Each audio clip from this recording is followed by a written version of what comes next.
అమ్ములు ఏం చేస్తున్నారా? Garlic fried rice. అవునా? ఇల్లు ఏమేం కలిపినావు రైస్లో? ఫస్ట్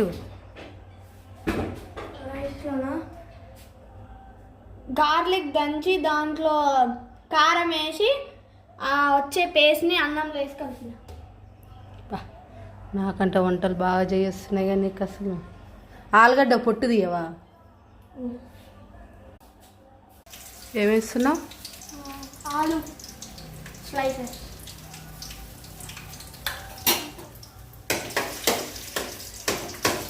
టమాటా ముక్కలు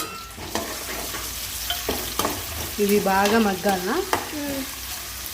ఎట్టకేలకు ఫ్రైడ్ రైస్ అయితే రెడీ అయింది. ఎలా ఉందా అని అడుగురా. బాగుంది. బాగుందారా? నిజంగా బాగుంది బాగుందంట.